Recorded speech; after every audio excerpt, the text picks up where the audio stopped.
Let's see how these define our two primary states, starting with metabolic state A, the well-fed state.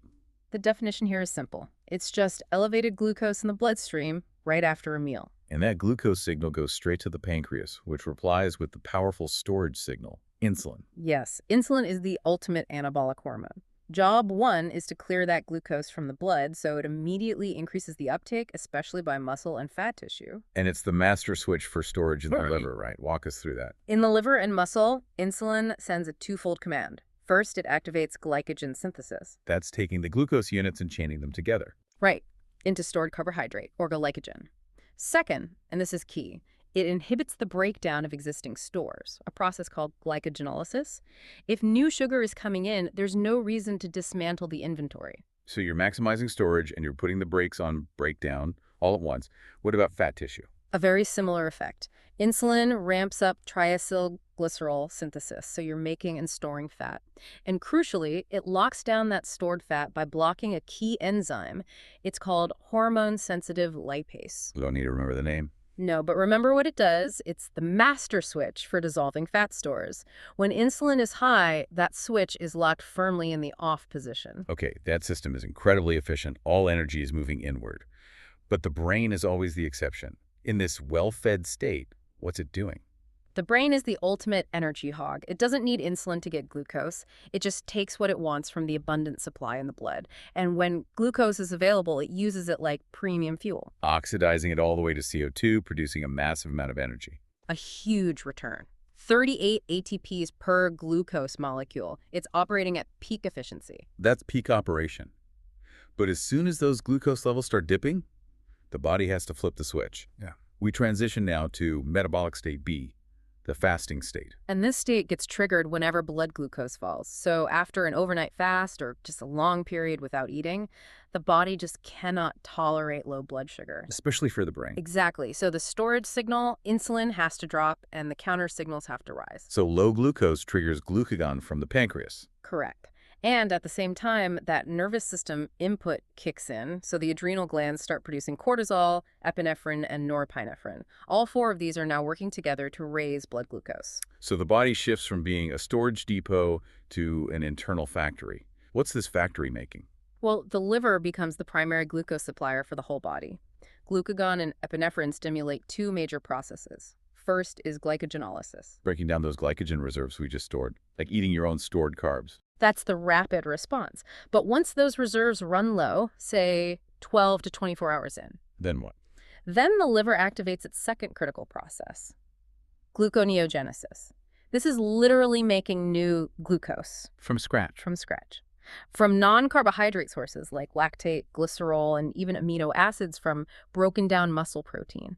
This is the body's long-term plan to keep blood sugar stable. And while the liver is making new glucose, it's also making something else that's critical during a longer fast, ketone bodies. Yes.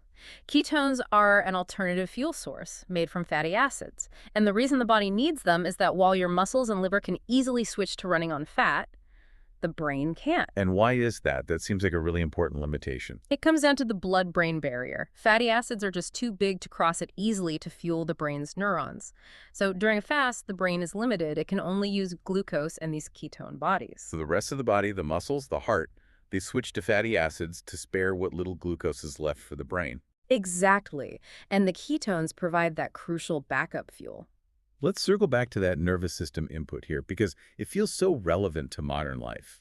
If you're just stressed, stuck in traffic, on a deadline, your brain is interpreting that as a threat. That's where cortisol and epinephrine become so important. They are ancient evolutionary hormones designed for fight or flight. If a lion is chasing you, your body doesn't care if you just ate. It needs energy now. It needs immediate explosive energy in your muscles. Cortisol specifically acts on the liver and muscle to start the breakdown process, glycogenolysis, even protein breakdown, to dump glucose into the bloodstream. So chronic stress, whether it's a lion or a looming deadline, is basically forcing your body into a constant state of resource mobilization. It's hijacking the fasting signal. It's hijacking it to raise blood sugar, which is a perfect insight into why managing stress is so intertwined with managing metabolism. The environment you live in, interpreted by your brain, has a direct hormonal override on whether you are storing energy or releasing it. So if we connect all this to the bigger picture, We're really looking at a four-part symphony.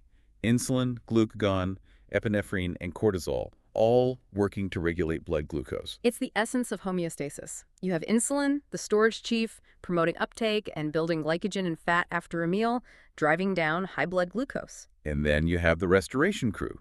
Glucagon, epinephrine, and cortisol, always ready to step in when the external supply stops. Or when the brain just demands action. They get the liver to release its stored glycogen or manufacture new glucose, making sure that the most important organ, the brain, always has fuel. So what does this all mean for you? It means your body is not just a passive energy recipient. It's an exquisitely sensitive regulator. It's making minute-to-minute decisions based not just on calories, but on subtle signals from the bloodstream and massive signals from your nervous system. This really raises an important question to reflect on. If the evolutionary mechanism of cortisol and epinephrine is designed to dump sugar into your blood for a 30-second sprint from a predator, what's the long-term metabolic consequence when that stress response is on for weeks or months because of psychological pressure? Right. The body can't tell the difference. It can't. It's truly incredible to think about the body's swift switch from using that massive energy output of 38 ATPs from external glucose right after a meal to generating new glucose and ketones just hours later. That change happens every single night when you sleep. Thank you for sharing these sources with us and letting us take this deep dive.